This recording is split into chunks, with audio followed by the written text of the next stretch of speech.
بسم اللہ الرحمن الرحیم ایاک نعبد و ایاک نستعین۔ پاکستان کے سامنے سب سے بڑے چیلنجز آج کیا ہیں؟ نمبر 1 چیلنج کہ ہم نے اپنی ملک کی انوائرمنٹ کا دھیان رکھنا ہے۔ ہم نے فارسٹ کور اس ملک میں دنیا کی ایوریج سے بہت نیچے جا چکا ہے۔ جنگلات جو بنائے تھے انگریز نے وہ بھی ہم نے ختم کر دیا۔ ہم نے اپنے دریاؤں کو پلوٹ کر دیا، پانی کے اندر وہ چیزیں ڈالی ہیں جس کی وجہ سے نیچے جیسے جیسے انڈس نیچے جاتا ہے جو دریائے سندھ، تو جو نیچے پانی ہے زمین کے نیچے وہ پلوٹ ہوتا جا رہا ہے۔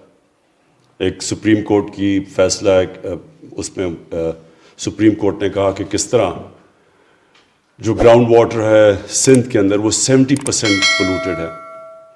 پھر ہم نے اپنی جو ہوا ہے اس کو پولوٹ کر دیا، اپنے ایٹماسفیئر کو۔ لاہور کے اندر جو پولوشن ہے اب وہ، اور خاص طور پہ سردیوں میں، تو وہ جو ڈینجر لیول سے بھی اوپر چلی جاتی ہے پولوشن۔ اس کا مطلب کہ بچوں کے اوپر، بوڑھوں کے اوپر اس کا بہت برا ان کی صحت کے اوپر اثر آتا ہے۔ اور اس کی وجہ یہ ہے کہ ان پلانڈ سٹی ہے۔ ہم نے اپنے کوئی پچھلے 20 سال میں 70% جو کور تھا، جو فارسٹ کور تھا، جو درخت لگے ہوئے تھے، وہ ختم کر دیا اور کانکریٹ بنا دی وہاں۔ پھر ہم نے پرواہ نہیں کی کہ جو چیزیں پلوٹ کرتی ہیں ایٹماسفیئر کو، مثلا یہ جو بھٹے ہیں اینٹوں کے، اس کے لیے کوئی الٹرنیٹو نہیں سوچا۔ اور جو آگے ہمارے لیے چیلنجز آ رہے ہیں وہ یہ کہ پاکستان نمبر 5 پہ ہے وہ ملک جو کہ کلائمیٹ چینج سے سب سے زیادہ متاثر ہوگا۔ تو اس لیے ایک گورنمنٹ جو کہ اپنی انسانوں کا سوچتی ہے اور اگلی الیکشن کا نہیں سوچتی، اس گورنمنٹ کے لیے امپورٹنٹ ہے کہ سب سے پہلے آج سے ہم پلاننگ کریں کہ ہم اپنی آنے والی جنریشنز کے لیے کس طرح ایک بہتر پاکستان چھوڑ کے جائیں گے۔ ایک وہ پاکستان جس طرح میں جب بڑا ہوا تھا تو پاکستان کی ماحولیت بالکل فرق تھی۔ لاہور میں جو عام نلکے کا پانی تھا وہ بڑا، یعنی ساری نلکے کا پانی پیتے تھے، بلکہ میرے گھر کے باہر نہر تھی اور میں نے اپنی آنکھوں سے دیکھا ہوا گرمیوں میں لوگ سائیکل سے رکتے تھے اور نہر سے پانی پیتے تھے، اور وہی نہر پھر آہستہ آہستہ پلوٹ ہوتی دیکھی۔ سورج سارا چلا گیا نہر میں۔ دریا راوی ہمیں یاد ہے، بوٹنگ کرتے تھے، چھوٹے ہوتے تھے تو اسپیشل ٹریٹ ہوتی تھی کہ وہ 12 دری میں وہ کشتی میں جائیں، وہی دریائے راوی ایک سیوریج ڈمپ بن چکا ہے۔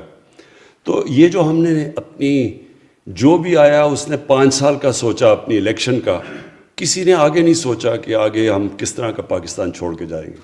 تو ہماری گورنمنٹ کے اوپر یہ سب سے، میرے خیال میں میری گورنمنٹ پہ سب سے بڑی ذمہ داری یہ ہے کہ ہم یہ اپنے ملک کو، اس کے اندر جو یہ انوائرمنٹ ڈیگریڈیشن آئی ہے، اس کو ہم ٹھیک کریں اور اس ملک کو، اپنی قوم کو اس راستے پہ لگائیں کہ ہم یہ سب کچھ پھر واپس اپنی انوائرمنٹ کو، اپنے فارسٹ کور بھی امپروو کریں، اپنے درائے بھی صاف کریں، اپنی جو ایئر پولوشن ہے اس کو بھی ٹھیک کریں۔ تو یہ جو ہمارا انیشیٹو تھا، پاکستان کی تاریخ میں پہلی دفعہ کسی گورنمنٹ نے درخت لگانے کا سوچا، اور بڑا مذاق اڑایا گیا ہمارا شروع میں۔ جب پختونخوا میں ہماری حکومت آئی تو ہم نے فیصلہ کیا کہ 1 ارب درخت اگائیں گے، تو مسلسل مذاق اڑا، اور ابھی بھی جو ہمارے مخالف ہیں وہ مانتے ہی نہیں کہ یہ کوئی ہو سکتا ہے، کیونکہ کسی نے یہ سوچا ہی نہیں ہے ان چیز کا، کیونکہ کسی نے سوچا ہی نہیں آگے 5 سال سے آگے کہ کیا ہوگا۔ تو میں اس میں پہلے تو میں جو پختونخوا کے اندر ہمارا جو بہت کامیاب ایکسپیریمنٹ ہوا 1 ارب درخت لگانے کا، اور وہ جو ہم نے، جس طرح زرتاج نے کہا کہ ہم نے باہر سے آڈٹ کروائی، WWF ایک باہر کی انٹرنیشنلی اکنالجڈ NGO ہے، اس نے پہلے 2 دفعہ ویریفائی کیا، اور اس کے علاوہ پھر ورلڈ اکنامک فورم انہوں نے اپنی طرح ویریفائی کر کے اس کو سپورٹ کیا، ہماری جو بلین ٹری سونامی تھی۔ آج ہمارے منسٹر بیٹھے ہوئے ہیں پختونخوا کے جو فاؤنڈر ممبر بھی ہیں تحریک انصاف کے، شاہ فرمان کے ساتھ یہ اشتیاق اڑموڑ، تو انہوں نے ان کو وزیر بنایا میں نے جب 2013 میں، اور انہوں نے پھر ایک اس طرح کی چیزیں ایک جنون سے صرف ہوتی ہیں، ایک 9 to 5 جاب میں ایسی چیزیں نہیں ہوتی. تو پہلے تو مقابلہ کیا انہوں نے ٹمبر مافیا کا، اور اس میں پھر ہم شہادتیں بھی ہوئیں فارسٹ گارڈز کی، اور پھر میں نے ایک تصویر، ایک مجھے پتہ چلا کہ ٹمبر مافیا نے کسی کو ہمارے فارسٹ گارڈ کو مارا، تو میں نے اس کو ٹیکسٹ کیا کہ خود جائے. تو پھر میں نے تصویر دیکھی کہ اشتیاق اڑموڑ ایک کلیشنکوف پکڑ کے جا رہا ہے ان کے پیچھے. تو اس طرح کے ریزولو سے پھر جب اس طرح کی ڈٹرمنیشن ہوتی ہے تو اس لیے وہ سارا ہمارا پروجیکٹ کامیاب ہوا. اب یہ جو نیا انیشیٹو ہے، میں امین اسلم آپ کو خاص طور پہ اس کے اوپر کریڈٹ دیتا ہوں، اور ساتھ ساتھ شاہ فرمان آپ کو بھی جو ہمارے گورنر ہیں KP کے، کیونکہ دیکھیں یہ لوگ عوام درخت تب اگائے گی اور ان کو پھر ان کی حفاظت کرے گی جب عوام کو ان کے بینیفٹ سے پتہ چلے کہ ہمارے لیے کیا ہے. میں بھوکا مر رہا ہوں اور مجھے کوئی کہے جی درخت اگا دو، میں کیوں درخت اگاؤں گا؟ سردی میں میرا برا حال ہے، برف پڑی ہوئی ہے، تو میں کیوں وہ درخت نہیں کاٹوں گا اپنے آپ کو گرم رکھنے کے لیے. تو یہ جو انیشیٹو ہے یہ بڑا ضروری ہے کہ مقامی لوگوں کو اس سے فائدہ ہوگا، لوگوں کو بینیفٹ ہوگا درخت اگانے کا. اور یہ جو درخت، یہ جو مثلا ہم نے کندیاں کے اندر یہ بیری کے درخت لگائے، یہ جو بیری کی آئیڈیا تھا یہ دیا تو شاہ فرمان نے مجھے، کیونکہ ان کے علاقے میں جو بیری کا شہد ہے وہ سب سے اچھا سمجھا جاتا ہے، اس کی وہ جمتا نہیں ہے، اس کا کانٹینٹ شوگر کا کم ہے، بینیفٹ زیادہ ہیں. تو ہم نے پھر یہ جو ابھی امین اسلم نے آپ کو پلانٹیشن دکھائی ہے، کندیاں کا ایک بہت بڑا جنگل ہوتا تھا انگریز کے زمانے میں میاں والی میں ڈسٹرکٹ میں، تو یہ بالکل ختم ہو چکا تھا. ہم نے اپنے پرانے سارے جنگل ختم کر دیے تھے. بچپن میں گیا ہوں چھانگا مانگا جنگل میں، بڑے بڑے درخت تھے، سب آہستہ آہستہ جنگل ختم ہو گئے، ان کی زمینیں بھی لے کے لیز کر دی لوگوں کو، پولیٹیکل لوگوں کو. تو یہ جو ریکلیم کیا بعد میں اس کے اندر یہ چیز آئی. تو یہ جو آئیڈیا تھا کہ ہم اپنے جنگل کو استعمال کریں ہنی پروڈکشن کے لیے، شہد کے لیے، یہ زبردست آئیڈیا اس لیے ہے کہ اس پہ امیجیٹلی لوگوں کو نوکریاں ملیں گی. جب عام لوگوں کو، مقامی لوگوں کو نظر آئے گا کہ ہم پیسہ بھی بنا سکتے ہیں، ہماری روزگار بھی آ سکتا ہے، تو وہ پھر سب سے زیادہ وہ جنگلوں کو پروٹیکٹ کرتے ہیں. تو ایک تو یہ اس کے جو آئیڈیاز آپ نے امین اسلم بتایا کہ اس کی جو ایکسپورٹس ہیں دنیا میں، ہماری پاکستان کی بہت ہی کم ہے، حالانکہ ہمارے پاس بڑی ورائٹی ہے، ڈفرینٹ قسم کے مختلف ہنی اس ملک میں آ سکتے ہیں. پہاڑوں میں اور ہیں، یہ جو سیمی ایرڈ ایریا ہے جو جدھر بیری اگتی ہے یہ بالکل اور ہے. اور پھر ہمارے 12، آپ کو پتہ ہے نا پاکستان میں 12 کلائمیٹک زون ہیں. یہ بڑا یونیک ہم بیٹھے ہوئے ہیں کہ اوپر سے لے کے سمندر تک 12 مختلف موسم ہیں. 12 مختلف موسم کا مطلب کہ 12 مختلف قسم کی ہیبیٹیٹ ہے، یعنی مختلف قسم کے پلانٹس اگتے ہیں، درخت اگتے ہیں. ہمارے بڑی ورائٹی ہے اس ملک میں، تو اس لیے شہد بھی ہم مختلف ورائٹی کے بنا سکتے ہیں. اور یہ جو انیشیٹو آپ نے لیا ہے یہ اس لیے زبردست ہے کہ اس میں گورنمنٹ اب مدد کرے گی. کیسے مدد کرے گی؟ اگر ہم کبھی بھی ایکسپورٹ نہیں کر سکتے جب تک کوالٹی کنٹرول نہ ہو. ایکسپورٹ صرف ہوتی کوالٹی کنٹرول پہ ہے. ہمارے پاس اس وقت جو سبزیاں ہیں دنیا میں بہترین سبزیاں ہیں، ہمارا پھل ہے دنیا میں مانا جاتا ہے، لیکن بکتا نہیں ہے کیونکہ کوالٹی کنٹرول نہیں ہے. اب یہ مڈل ایسٹ میں یہاں سے جو سبزیاں اور جو ہم پھل ایکسپورٹ کر سکتے ہیں کوئی مقابلہ نہیں کر سکتا پاکستانی پھل کا. آپ مڈل ایسٹ میں کئی دفعہ سیب کھائیں اور کیلا کھائیں تو اس میں فرق ہی نہیں پتہ چلتا. پاکستان کے اندر اتنا ٹیسٹ ہے ہمارے سارے، کیونکہ ہمارا اللہ کا شکر ہے موسم ایسا ہے، لیکن ہم ایکسپورٹ نہیں کر سکتے کیونکہ کوالٹی نہیں ہے.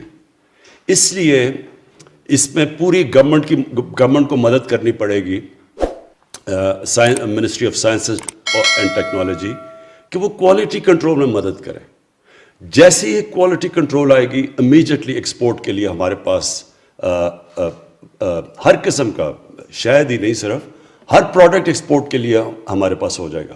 اور یہ ہمارا دوسرا بڑا ایشو ہے. ایک یہ کہ ہم نے اپنی انوائرمنٹ کو بچانا ہے، دوسرا اس ملک میں ایکسپورٹس بڑھانی ہے، کیونکہ جب تک ہم اپنی ایکسپورٹس نہیں بڑھائیں گے پاکستان ایک امیر ملک نہیں بن سکتا. اگر ہم باہر سے زیادہ چیزیں امپورٹ کریں گے اور ایکسپورٹ کم کریں گے کبھی بھی ملک کی دولت نہیں بنے گی، ویلتھ کریشن نہیں ہوگی ملک میں. تو ہم ہمیشہ پھنسے رہیں گے. یہ جو ہمارا مشکل پڑ جاتی ہے کرنٹ اکاؤنٹ کے اوپر کہ ڈیفیسٹ میں چلا جاتا ہے، پھر قرضے لینے پڑتے ہیں. اس لیے یہ دوسرا اس کا مقصد ہوگا کہ یہ جو بھی چیز پاکستان میں، جو بھی چیز جس سے ایکسپورٹس بڑھتی ہیں اس سے ملک کو فائدہ ہے، ایکسپورٹس کا فائدہ. اور پھر تیسری چیز، ہمارے ملک میں ایک ینگ پاپولیشن ہے، دنیا میں سیکنڈ ینگسٹ پاپولیشن ہے. تو لوگوں کو روزگار چاہیے، یوتھ کو روزگار چاہیے. تو یہ تیسری چیز بھی پوری کرتا ہے کہ ان علاقوں میں، جن علاقوں میں ہم شاید کہ انشاءاللہ یہ کریں گے ہارویسٹ بیری کے، اور یہ علاقے یہاں بڑی غربت ہے، یہ علاقے پیچھے رہ گئے ہیں. یہ میں نے دیکھے ہوئے ہیں جدھر ابھی کندیام جیسے بھی، وہاں بڑا ایک ریگستان، کم بارش کم ہوتی ہے. تو ان علاقوں کے اندر نوجوانوں کو نوکریاں ملیں گی. اور یہ تیسری چیز ہے کہ ہم ملک میں روزگار اپنا بڑھائیں گے. تو ہر طرح یہ ایک پروجیکٹ ہے جس کے لیے جو ہر طرح ہمارے ملک کی مدد ہوگی. میں یہاں ایڈ بھی کر دوں کہ ہمیں اپنی درخت اگانے میں دو اور چیزوں کے اوپر زور ڈالنا چاہیے. اور ایک کا اس کا بھی شاہ فرمان بات کرتا ہے، اولیوز کا. اس وقت ہمیں مشکل کیا ہے کہ ہم جو ایڈیبل آئل ہے وہ امپورٹ کرتے ہیں.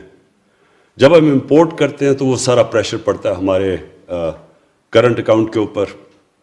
ہم اس وقت پتہ نہیں 3 ارب ڈالر کی ہم امپورٹ کرتے ہیں جو ایڈیبل آئل ہے، جو گھی ہے.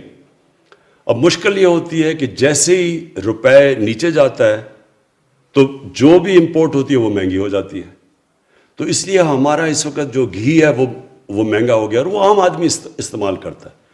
تو اگر ہمارے یہ جو بلین ٹری کے اندر 10 بلین ٹری کے اندر ہم پورا زور لگا دیں اولیو کی پلانٹیشن کے اوپر، میں آپ کو یقین دلاتا ہوں کہ ہمارا یہ مسئلہ ہی حل ہو جائے گا. بلکہ پاکستان ایکسپورٹ کرے گا، ہم اولیو آئل ایکسپورٹ کر سکتے ہیں.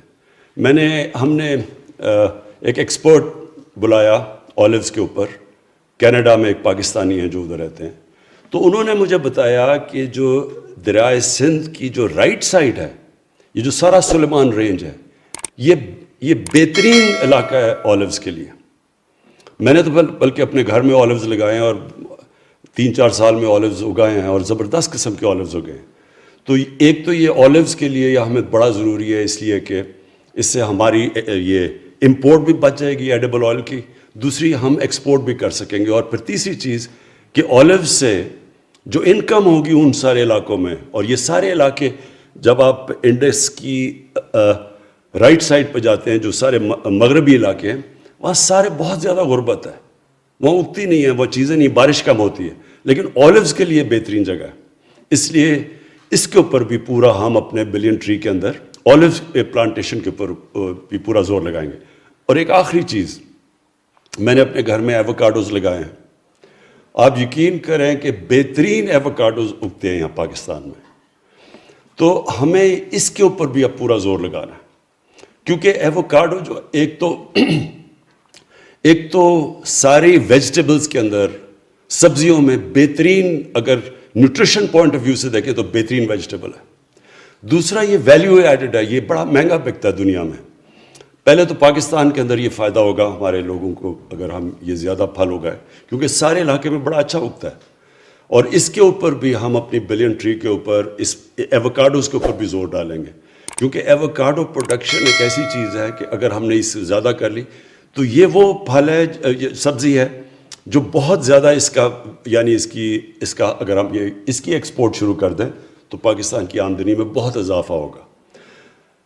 آخر میں پھر امین اسلم آپ کو اور آپ کی منسٹری کو یہ جس طرف جو آپ کر رہے ہیں اس کی مبارک دیتا ہوں، خراج تحسین پیش کرتا ہوں، کیونکہ یہ جو سب سے بڑا اپنے آنے والی جنریشنز کے لیے ہم جو کام کرنے جا رہے ہیں کہ اگر اولوز بھی اگتے ہیں تو آنے والی جنریشنز کو اس سے بہت فائدہ ہوگا، لیکن جو اپنی ماحولیات ہم نے ٹھیک کرنی ہے، جو ہم نے اپنی یہ جو ہم نے بے دردی سے اپنے دریاؤں کو اور اپنی ہوا کو، اپنی ایئر پولوشن جانے دیا اور سوچا نہیں، پلاننگ کے بغیر شہروں کو پھیلتے جا رہے ہیں، شہر کوئی پلاننگ نہیں ہے۔ میں حیران ہو گیا کہ میں نے پوچھا شہروں کے ماسٹر پلان ہی نہیں ہے شہروں کے، مطلب یہ کہ شہر پھیلتا جا رہا ہے، جو کھانے جدھر ہم اپنی فصلیں اگاتے تھے علاقے وہ سارے سوسائٹیز میں کنورٹ ہو رہے ہیں، تو آخر میں ایک بڑھتی ہوئی آبادی کو ہم کیسے کھانا دیں گے؟ تو اس کے لیے اب ہم نے پورا اس کے اوپر بھی پورا زور لگایا ہے کہ ماسٹر پلانز بنے شہروں کے، تاکہ ہم شہروں کو ریسٹرکٹ کر سکیں، اوپر لے جا سکیں اور اپنا جو ہمارا زرعی علاقہ ہے اس کو بچا سکیں۔ شکریہ۔